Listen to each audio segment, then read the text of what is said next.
Hi, Abraham. I have a story I'd like to tell and a question I'd like to ask. Kathy, a woman I just married 3 weeks ago, who seems to be unconsciously competent in always focusing on what she does want and not recognizing there may be obstacles. I've known her for years, and she wanted to get married in a fairy tale way. And I wanted to just elope, and having the financial means, I tried to lure her to Tahiti, no. Hawaii to elope, no. We'll go to Paris, very romantic, no. When she was about 8 years old, she'd seen that Richard Burton and Liz Taylor had married at the California Carmel Mission and had one of their receptions at Pebble Beach, and that was what she had in mind. And so I surrendered to her because I wanted it to be the greatest moment of her life.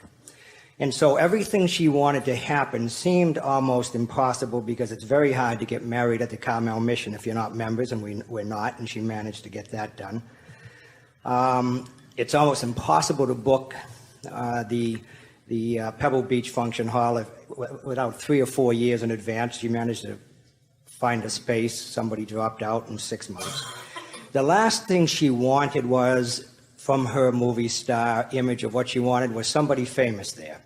So I had planned to have George Michael, who's a singer, be the singer, and he'd be famous, and that would take care of that, and I could afford that, and I was going to do it. But he dropped out. So her perfect marriage would be perfect, except there wouldn't be someone famous there. So then it happened about 3 weeks ago, and everything was just as perfect as she wanted, except no one famous would be there. At the reception, and Phil, one of the participants, said to me, Bob, Oprah's here to see you. So I said, oh, get out of here, Phil. He said, no, I'm serious. Oprah's here to see you. And I said, well, no, she's not. And he said, yeah, she's here with, who is she here with? Oh, she's here with Clint Eastwood. I mean, I'd forgotten so I said, Phil, stop it. He says, no, and he grabbed me and pulled me around in the corner, and there's Oprah and Clint Eastwood. What had happened was, it was John Steinbeck's 100th or 150th anniversary, and they had brought Oprah down, and Clint used to be the mayor of Carmel, Monterey area, and they had him playing golf, and they got to the 18th hole, and they wanted to come into the 19th hole, which is the function hall, which I'd rented out so you couldn't come in. And when they asked to come in, of course, someone said, I'm sorry, there's a wedding, and Oprah said, oh my God, in her open spirit, could we come in and congratulate them? So I share that story because I absolutely am, totally convinced that the law of attraction does work. So that's what I wanted to share as a story.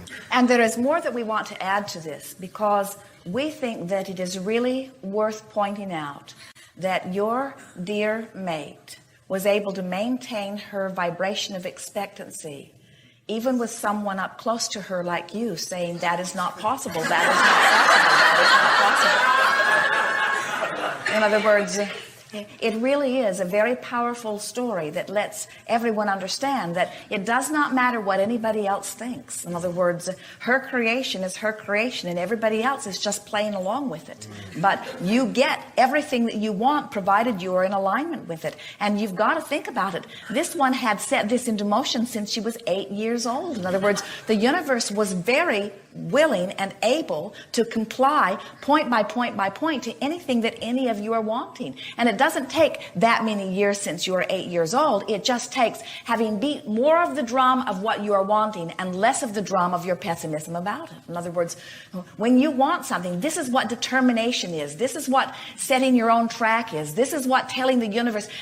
Falls into the category of making a decision and then making the decision right, because there is nothing that you cannot achieve. And the universe has, for everything that you want, the universe lines up thousands of paths of least resistance in order to assist you in accommodating it. In other words, and doesn't it make you want to add even more details that would please you to everything? When you realize that the universe can do that and the universe can do this. We liked your words. The universe did this impossible thing. The universe did this impossible thing. And then the really impossible thing that really looked like it really was impossible turned out not to be impossible after all. Because all things are possible when you are in alignment. Yes. Thank you. We think it is particularly interesting that Oprah was the one that showed up. Because she hears our tapes and she understands the law of attraction. Wow. Thank you for that. Then I have a question. It's about today. From all of my profound and deep meditation studies, learnings, travels, years and years and years, I was convinced that to blame anyone or anything, let me put it another way. If you didn't take 100% responsibility for everything, in fact, then you don't have faith in the law of attraction. So that's how I have it.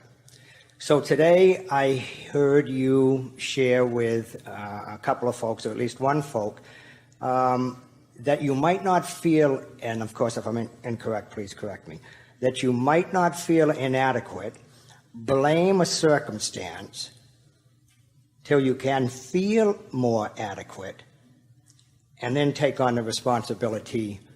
So I heard you say something about blaming a circumstance. Well, that's not exactly what we are getting at. Let us explain why we are taking the tack that we are taking. We know that when you say you want something, that it's appropriate that you want it.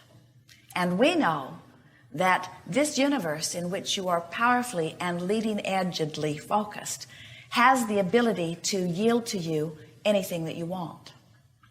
And we also know that the only thing that will ever keep you apart from something that you say you want is beating the drum or holding a thought that is vibrationally resistant to the other thought.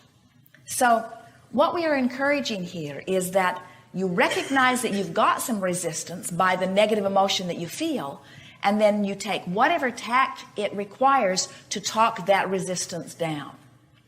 Now, we really want to insert here, and you are helping us make a stronger point of it.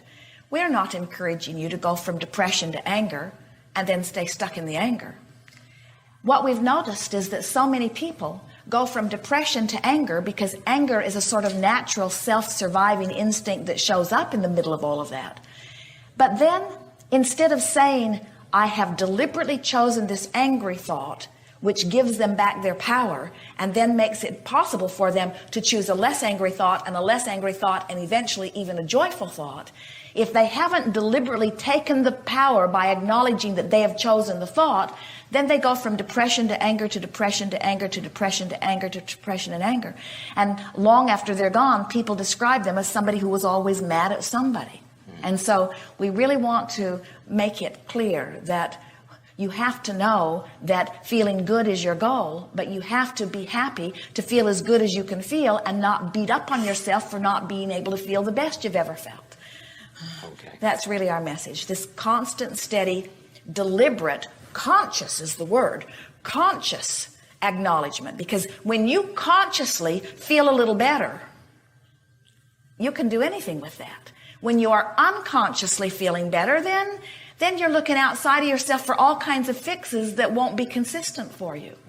Or when you unconsciously feel worse, then you feel lost in all of it. It isn't until you take charge of your own thoughts that you begin to be deliberate. And we want you to take charge of the thoughts that you have access to, but feel the empowerment of taking charge. Because once you have consciously taken charge, then you can feel any way you want to feel. You can think any thought you choose to think. You can go anywhere you want to go. You can achieve anything you want to achieve. Thank you very much. Yes, indeed.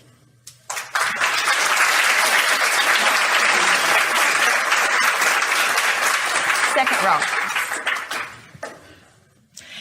It's about determination, isn't it?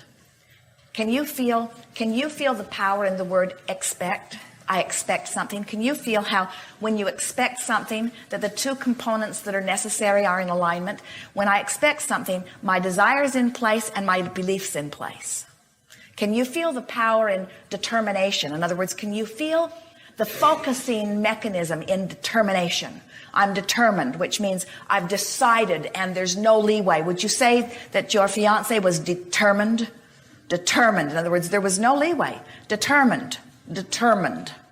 Decided. No wiggle worm in the vibration. Determined. But you can feel the difference between determined and wishing, or determined and wishy-washy. You can feel. And so you're just reaching for this focusing mechanism. Yes.